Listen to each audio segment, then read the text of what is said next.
Ya. Jadi kalau untuk tahun 2025 ini khususnya kuartal keempat dan juga nanti tahun 2026 kuartal pertama berapa kira-kira proyeksi dari pertumbuhan yang bisa kita achieve di Kita angka? target end of the year kan 5,2. Tetapi kita kemarin tumbuh kuartal 1 dan kuartal kedua itu government spending relatif negatif.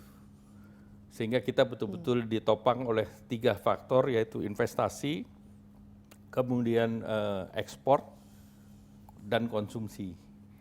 Nah, kita berharap di kuartal ketiga keempat government spending akan naik. Jadi government spending akan positif. Nah, jadi tentu kalau government spending positif, ya itu tentu akan mendorong 1–1,5% lah dari pertumbuhan ekonomi. Jadi misalnya tahun kita seperti kita katakan tadi kan kita punya target 8%, taruhlah tahun 2026 harusnya minimal sudah ada 6%. Kalau tahun 2026 di APBN kita 5,4, tetapi di 2027 mungkin kita akan push ke angka 6%. Nanti 2028 kita push ke 7%. Nah, tentu apa yang bisa menjadi faktor, nah program andalan Presiden ini kan yang kita harapkan bisa berjalan full 1 tahun. Nah, misalnya program makan bergizi MBG, gratis. Nah, itu tentu akan menimbulkan multiplier effect di daerah karena ada pembelian di daerah. Kemudian koperasi desa kelurahan Merah Putih. Nah, itu juga akan di 80.000 daripada koperasi. Kalau anggotanya aja 5 plus multiplier efeknya itu juga akan mempekerjakan sekitar 1,4 juta orang.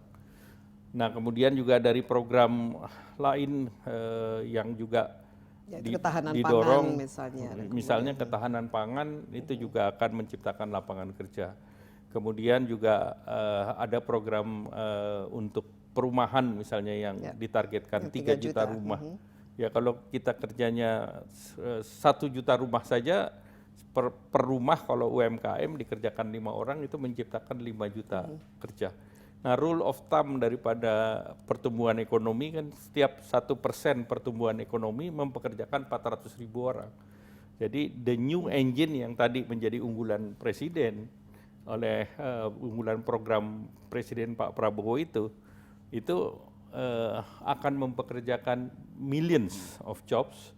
Tentu efeknya ya 3–4% bisa menopang pertumbuhan. Oke, tapi ini kan baru 2027 kalau begitu baru kerasa. 2026 baru terasanya di 2027. Iya. Nah, ini dari sekarang sampai 2026 ini khususnya program untuk sekarang kan banyak sekali PHK ya terjadi dan kita melihat daya beli juga saat ini semakin menurun nih Pak Erlangga. Untuk jangka pendeknya ini apa yang perlu dan akan dilakukan untuk memastikan bahwa ya istilahnya quality pekerjaan yang berkualitas ini terciptakan? Karena yang setiap tahun ini mau tidak mau ya anak-anak muda kita sekitar 3 juta masuk ke dunia pekerjaan dan tanpa pekerjaan yang tersedia di lapangan yang saya lihat sih semakin sempit ini.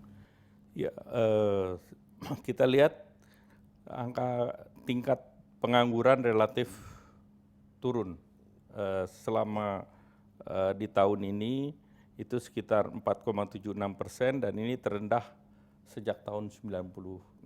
Jadi memang ini yang terendah. Kemudian kita juga persiapkan berbagai program seperti tadi koperasi desa Merah Putih itu 1,4 juta orang itu akan bekerja dan itu targetnya kan di 2025. Kemudian replanting perkebunan juga mempekerjakan sekitar 1,6 juta. Kemudian kampung nelayan di daerah Jawa misalnya itu ditargetkan 270.000 orang bisa bekerja. Kemudian juga revitalisasi tambak di Pantura itu diperkirakan 132.000.